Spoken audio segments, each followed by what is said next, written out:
and welcome to Becoming Unstoppable Fitness and Weight Loss. We're your hosts, Lynn and Stephanie, and we have a special co-host today, Lindsay. We're just three ordinary girls who were born without skinny jeans. We fought hard to become fit and fierce, and now we're coaches who get to share our passion for health and strength with others. We started this podcast so we could share the knowledge and insights that have helped many of our clients with an even larger audience. And our dream is to help you become unstoppable.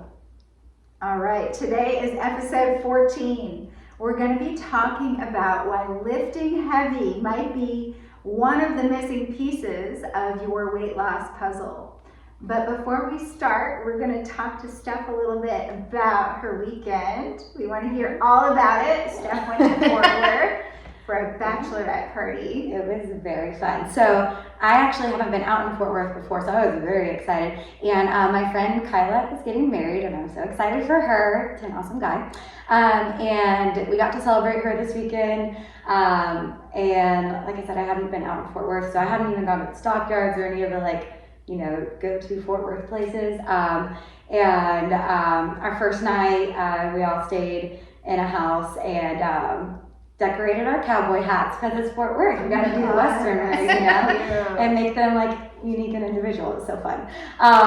And on Saturday we did this bike bar thing. I actually don't know what it's called, but it's like a bar that you pedal.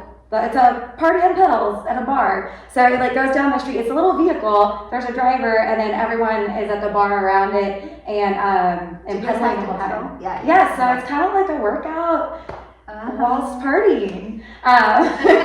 Do you have a bartender in the middle? So we could pop in and out of the middle and serve as the bartender or the DJ. That's so cute. All the time. How fun. Yes. Great idea. And blasting music, everyone around. Well, a lot more than I anticipated. People on the streets would start dancing with us, and cars would honk at us and be like, "Yay!" This 70-year-old, 80-year-old woman driving a car saw us going by, and she was like, and that was brightened all of our days. That's so great. Yeah, it was so fun. And then we did a dueling piano bar in the evening, which if you've ever done that, it's always a blast. And then went to the stockyards, which I loved. I loved getting into the cowgirl mode, even though I'm not a cowgirl. How many pairs of boots do you own? I don't own that many pairs of boots, You own but more than it's one? growing. Yeah, but I don't go. My goal is to do a vacation where I learn how to work on a ranch, and I'm not even joking. I know it's very weird. Oh my god. But I have another friend that wants to do that too, so I think it'd be cool. City slickers. I have a place for you. Are you serious? Oh my gosh. Okay. I've been looking into it with one of my friends, so. That sounds like an amazing time. I got to embrace my inner cowgirl, and we went out to the stockyards and dancing, and it was a great time. Line dancing. Yes, line dancing. Did you go to, what's that place called? Billy Bob's, we couldn't, there was a concert going on, but we went to Neon Moon, and they had the two-stepping and line dancing there, so it was a great time. Good for you. Good for you. I'm glad you made it back safely. Yes. Sounds like a wild weekend. I just learned something new about you. Wanting to do the whole ranch thing. That's so cool.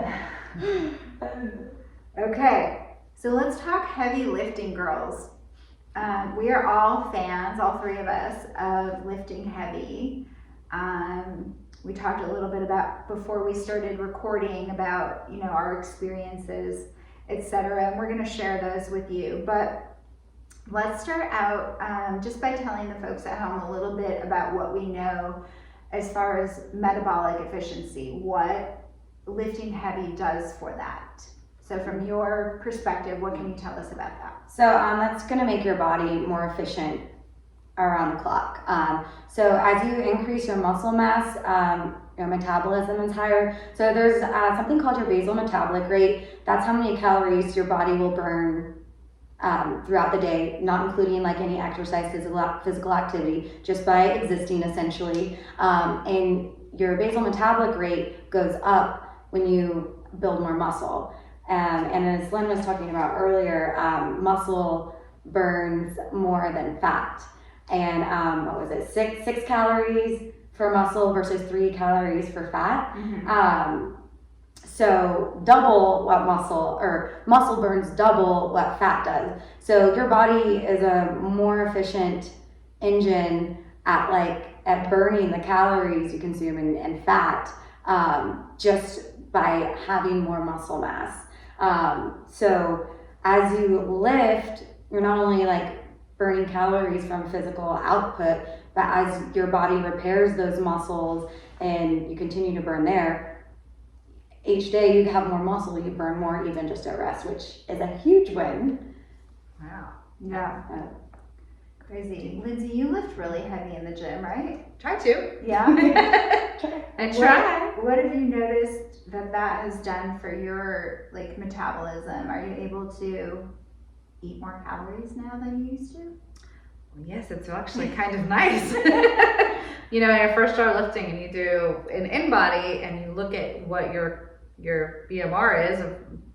Well, let's tell the people. So in-body scan. Okay, Right? yes. Tell us. For me, it's a really good indicator of a full body, standing on a nice little machine. It sends these little electrodes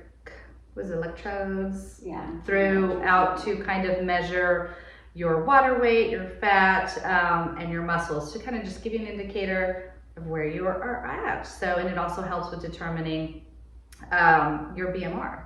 So you can have an idea of what you are burning just at a state of rest. And that's what I use a lot to make sure what I'm intaking and supplying my body with. BMR. Basal metabolic rate. I can never say that. That Steph was talking about. Okay. Well, do you know what your BMR is? I think mine right now was about 1450. So that's like if you didn't do anything. If I just, just sat down on my butt and did absolutely nothing, I would burn 1450 calories. So. Okay. That doesn't include like driving your car, brushing your teeth. Okay. Just don't do nothing. Okay. I'm gonna lay like broccoli. Okay. You're laying in a bed. Okay. Just doing nothing. So I like those. I do recommend them however you want to do it. There's different ones to do also, but I just like it because I like to have an understanding, especially based on goals, right? How much muscle do I actually have? You know, how much muscle do I want to achieve? How much fat do I need to lose? How many calories do I need to intake to feed that goal, right? You know, I don't want to undereat because then I could go into starvation mode and I'm just taking away from everything I did. So I need to have an understanding. You don't want to drop below your BMR. No, that's what you should, in my mind. Everybody's probably different. You know, like I am an active, I do different things and my goal is to lose a little bit of body fat, you know, I know that I need to eat this. I know that I'm active. I burn X amount of calories. So I'll determine that to figure out how I can kind of stay below, still meeting my BMR, but not taking my body into starvation mode. Yeah. So, but I think it's really important to kind of, going back to a conversation of like lifting heavy and understanding where that's all in there. It's like, I need to be able to burn the calories, fuel my body, to meet those goals, you know, like I have a goal right now. And again, I will say this is the highest muscle mass I've ever been at. Ooh. Right now for me. I'm at 63 pounds for me, and I'm like, I've never been that. I've always been like 55, 56. So good for you. I know, like let's lift an heavy, and I don't look massive. No, not at all. Get over that mindset. You look good. All right. So let's talk about testosterone and growth hormone. Two things that we increase as we start lifting heavy. You have to lift heavy. heavy. Tell us about testosterone and growth hormone. So I think women tend to be afraid of lifting heavy because they don't want to get bulky and testosterone and stuff, but we need that to build muscle and to increase our BMR. So that is actually going to help you with your weight loss. So don't think, I'm going to turn into a man, it's going to increase my testosterone. Women still need testosterone. Or anything. No, it's not going to be.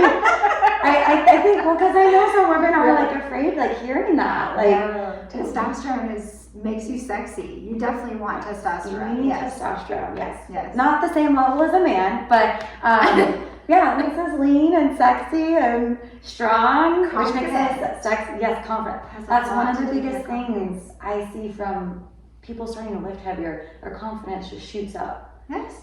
Like I feel all the Testosterone. time. Yeah. And growth hormone makes you look younger. It does like amazing things for your skin. Mhm. Who knew? That's another thing I've noticed for years actually. For working in the fitness industry, I see people and we all look really young, or at least I like to look our age. Sure. But then I see people on like my social media that aren't active, and I'm like, wait, we're the same age? Like people from my high school? I'm like, you look like at least a decade older than me. I have a baby face, so I'm not the best example, but like It's really good. Come to not that I'm looking at it. I was doing the same thing. I'm like, no, but like across the board, like if I look around the gym or at my studio and just through the years, different studios, people that have been active and especially people that lift weights, like they look so good. Not just their bodies, but like their face, like they just look younger. And and then you see people that don't, and it's just like a night and day difference. But To me. it's got to be heavy because we found out from researching that there's actually a cortisol effect. When you don't lift heavy enough, your body produces cortisol. It stresses your body out to do high reps, low weight, according to some websites that we researched on. And it's been my experience too. Like even, high reps, that's exhausting, right? Days that I lift heavy, low reps, I feel like I could conquer the world. It's invigorating. So, do you know much about this cortisol effect? Yeah, it's like essentially you're putting your body into like this high intense work session, which you do have to bring a lot for heavy lifting, but it's for a short amount of time. And whereas if you're just going tons of reps, that's just elongating the stress on your body. That's why even like, so this is separate, but people that spend 2-3 hours a day doing like endurance cardio, their cortisol levels are a lot higher just because they're putting stress nonstop on their body for so long. That does not mean it's bad by any means to like train for a marathon or anything, but you have to look at, the other stressors in your life. So cortisol isn't necessarily a bad thing in itself, but we don't want it too high because then it is going to have negative effects. Not too high for too long. Yes, exactly. So if you're like banging out 1,000,000 lightweight reps, that's doing unnecessary stress on your body and not really giving you the benefit that lifting should give you or will give you if you are lifting challenging weight. Yeah. So Lindsay, what do you notice as a trainer? What do you notice holds people back from lifting heavy? I think there's probably the two biggest ones is the bulky fear. Like I'm afraid to lift heavy, I'm gonna get too bulky. And then I think some of it is a fear of like, oh, I don't think I can do that weight. Like I don't think I can.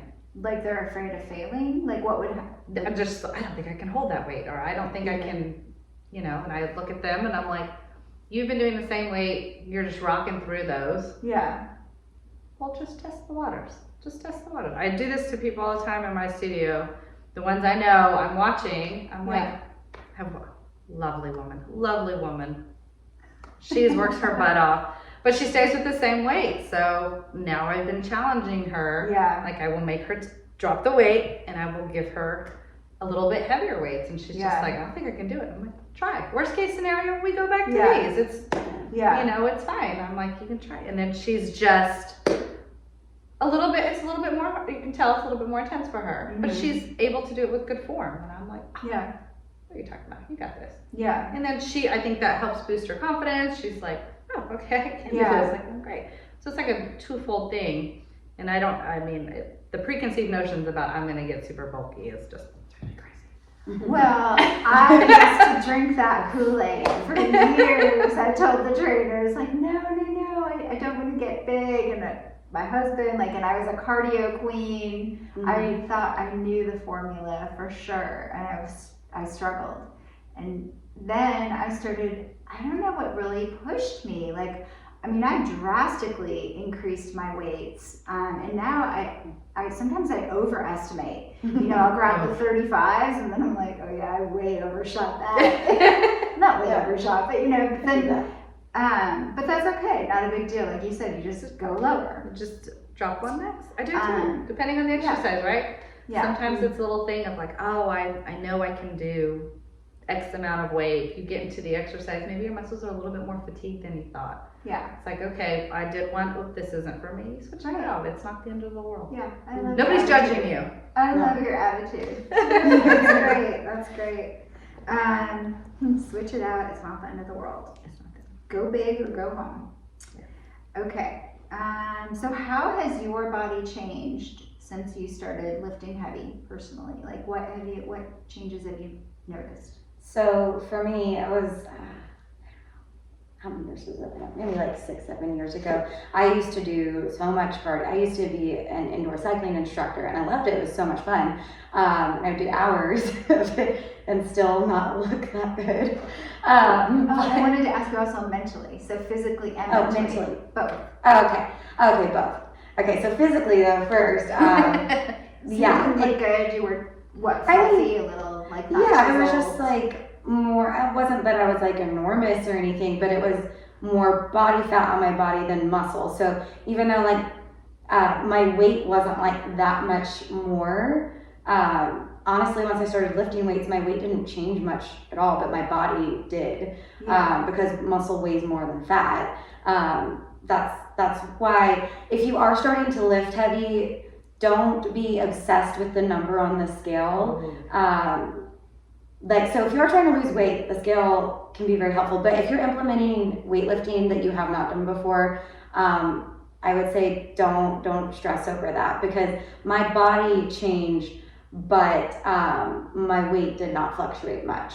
And that was like the first time I started to see like definition in my body, and that's when my confidence started to grow. Like I was like, oh my gosh, I got biceps. I can actually like I used to flex and then nothing happened, and then now I'm like, oh, there's I get what flexing is now. Like, it's a thing I can do.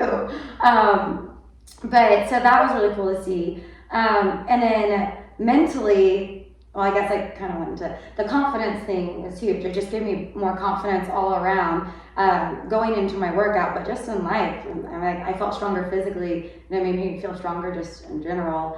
And like, but honestly, sorry to interrupt you, but I really think a lot of it has to do with the testosterone. I know you were like, oh, I had confidence because I had biceps, or I had confidence because I felt strong, and those things could all be true. But I think something chemically happens in our body that we don't even know about. That's just kind of what I sensed with myself. But I don't know.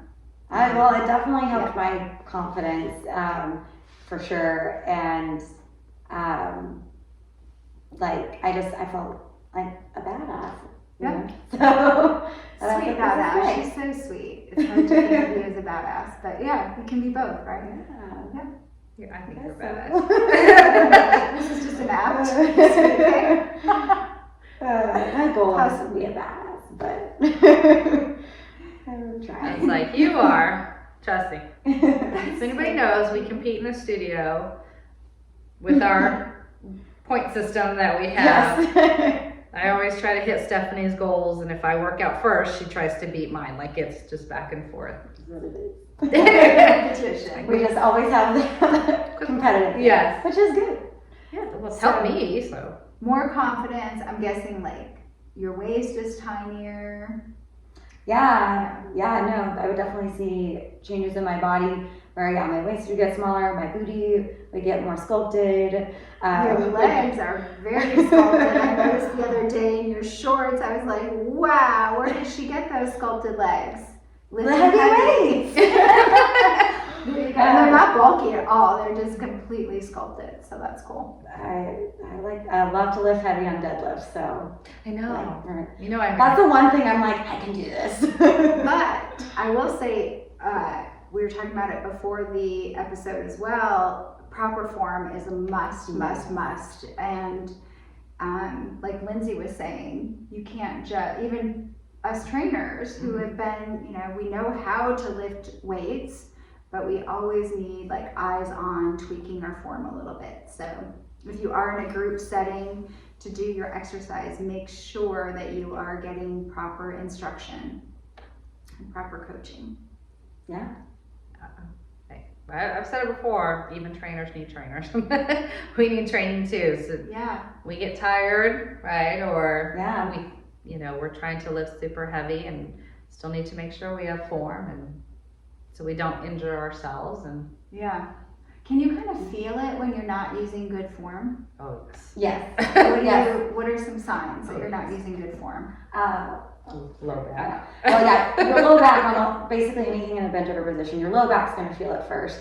If you're not using proper form. Yeah, which is usually a lack of core engagement and glute engagement. Well, like core glutes, abs, and thighs. So for me, I have to like constantly, it depends on the exercise, but basically every exercise I have to think, okay, am I engaging my abdominals? Especially if I'm in like a squat or a deadlift, I have to think about, am I actively squeezing my glutes? Like that's going to help brace your spine. So that's kind of the core of it all, to make sure your spine is braced. But from there also there's a lot more elements, but that applies to everything. You have to make sure you're protecting your spine and then everything else from there. So, and I've noticed when people used to tell me engage your core, I would just like suck in. Yeah. But now I've realized there's like a rotation of my hips, like I'm actually pulling my pelvis under. That's what keeps my back flat. So I don't know if that'll help anybody at home. That's how I feel that. I'm like, I always say tuck lower abs. abs. Good. Lower abs. Yes. Yes. Yes, I wish more people would tell people that. I have to tell myself that when sometimes I'm doing I stuff. tell myself that, and I tell people that too. Sometimes people don't know what tuck your hips under means. So if you don't know, that is okay. Many people don't. So you have to like physically show people in class sometimes. Well, as I do. Yes. I did like twice today already. But Okay. so it's not just a lot of people That's just holding think your breath. holding your breath and sucking your belly in is not engaging your core necessarily. No. And there's also like a crunching down with your lats that I don't know about too. It's like you're creating this solid midsection. Well, I always tell people pinch the shoulder blades back and tighten the core, tuck the hips under. It's kind of like a lot of different elements all in one without flaring the rib cage too. Oh. That's I didn't another think of thing that to look part. for. So there's a lot of little elements to it, but once you get past that, then like once you're kind of aware of all of that, it becomes easier to apply kind of to everything. Yes. Brace the core and lift heavy. Okay, so let's hear, Lindsay, how I didn't know, because we talked about this a while ago. You said that like at one point after you had kids, you didn't take time for yourself and you let yourself kind of you weren't in shape. Oh, I was very out of shape. You were? I Tell us was very about your before and your after. Oh my gosh, I was like almost 200 pounds after each child. It was awful. It was awful, yes. But that's just a mental thing. Like that's just, and it's excuses, right? We can make time to sit and watch TV. We can make time to, lay around or some excuse not to do something. Yeah. But, eventually you just kind of kick your own self. Of like, for me, I was just like, man, I have no energy. I feel so uncomfortable in my own skin. Like I'm just mentally not in a good place. Yeah.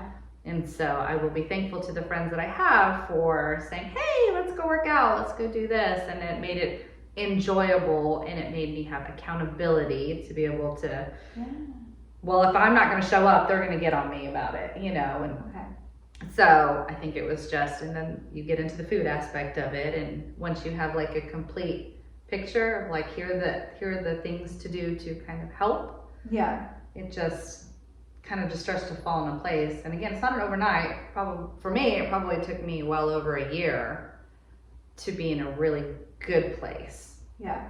With food and with exercise. And then it's the mental piece. And then I'm like, oh wow, You know, I'm starting out with like 15s and oh my gosh, now I'm up to 20s. Well, Yes. look at me in my 28s and you know. And that's what makes it so fun, I think, is growing. Like, if you just stay where you always were and always are, what is the fun of that? No, there's no fun in that. Well, then you're going to get to the plateau and you're going to be like, why am I not losing weight? Or why am I not looking a little more toned and stronger? Why am I, you know, I feel boredom will set in too. Yes. Boredom. Yes, I agree. And then people fall out of it because they're Mhm. not pushing themselves or they don't have somebody to push them. Thank you. But if people don't have that accountability partner, they don't have those friends who are encouraging them to go to the gym, how could you, because I've always been my own encouragement because I don't like depending on other people, because then if they quit, then I'm like, then I used to be like discouraged or whatever. So I'm like, I would rather just be my own inspiration, my own strength, my own everything. And if other people want to hook up with me, awesome. Like, but I don't want to have to rely on other people. That's just I feel like that's, what I've acquired through the, you know, that's the mentality I've acquired through the years. But tell me about, so these people were a source of inspiration and strength and Oh, absolutely. encouragement for you. But we all started doing different stuff. Okay. You know, like, I think that was just kind of a starting point for all of us. Okay. Is to be able to, like, be a group. And, you know, when you're getting into it, it does help to have a battle buddy to be there and to, you know, you encourage each other and you'll be like, let's just go and do it together, even if one isn't feeling it, the other. Yeah. And then you get to a place where you still have each other's accountability, but you're not dependent on them showing up to work out. Yeah. You know, sometimes I think you just need it just to get past the door. Yeah. And to get yourself into it, and then you kind of find your place. Yeah. You know? Like, I have friends that those people that came in and got me into it, they don't run races, and so periodically when I go do a 5K, I know they're not going to do that piece of it with me, but you know, I have other people that will go and run races, and I don't need them there for me not to go do something. Yeah. And that's how you grew into it. I was thinking about, like, I don't go to the gym with any friends, but like I sure have a lot of friends there. Like, oh yeah, I have, and even if I don't have like my buddy right next to me, I make a buddy. Like, they're all my friends by the end of it. Yeah, so that's encouraging for the people at home too. Is like, if you don't have a friend to go with, make a friend there. You will make a friend there. We'll make a friend there. Yeah. I did the same thing when I used to go to the gym. It's all of a sudden, hey, could you spot me, or like get a little help or something like that, and the next thing you know, you're showing up at the same time, chit chatting and encouraging, and absolutely, you'll make a friend. A new friend every time. We don't even have to meet up next time. You don't have to. Yeah. All right, let's hear about you. So when it comes to, I was gonna go off the accountability thing. When I first got into really into fitness, I had 0 friends going to the gym with me, and I had 0 friends at the gym. I was incredibly shy, so I didn't talk to anyone. Or if someone talked to me, I would talk to them, but I was very to myself. I remember my first spin class, I just sat on the bike with my flips for 10 minutes because I couldn't figure out, and I didn't want to ask anyone how to get off. So I was like, I guess I'll just pretend I'm stretching on the bike. You're not alone. You're not alone on that one. For me, it was okay, think about what made me want to go back is I would just get fueled by the competitiveness with okay, these people next to me can all do this. I'm gonna come enough so I can do all this stuff. It was also the feeling I would have at the end of the workout. I knew it was gonna be hard, it was gonna be tough, and I maybe wanted to cry at some point. but I knew I was gonna get that amazing feeling, all the good chemicals that you get after you work out going off in your body, and you're just on a high after your workout. You feel like you can conquer the world no matter how bad my day was before, because that was when I was living in New York and I wasn't happy there, but having that thing to look forward to, and that feeling at the end of class to look forward to. But you know what? It was awesome. Sorry to interrupt you, but I bet if you lived in New York now, you would find a way to be happy. You're probably actually 100% right. Yeah, yeah, because you've changed so much. You've grown so much, and you've like acquired that ability to thrive in any environment. Yes. Although I prefer to not live there. I do believe that though. It is like, I do believe you're in control of your happiness, and I think I would be able to do that 100%. Yeah. Although I think Texas is really nice. Yes. But I mean, just even as, I mean, because not everyone's going to be mentally strong going into like fitness or whatever. Because it took me like years of like getting past, and like a lot of learning experiences to get past being like closed off and shy. And like, yeah, now I think I'd have a totally different experience. Yeah. Well, so you got 3 different experiences. Lindsay is like the social butterfly. I'm like the independent. And Steph was the shy one. But we all somehow found, we forged our path. So hopefully that's inspiration for you at home, that you can make it work no matter what. Yeah. And don't forget, lift heavy, good form. If you enjoyed today's episode, please take a moment to rate and review the podcast. We would love to get your feedback, and we're also here to answer any questions or help you overcome any particular struggles. Feel free to contact us. Our information will be in the show notes. And please tune in next time for some more Becoming Unstoppable Fitness and Weight Loss.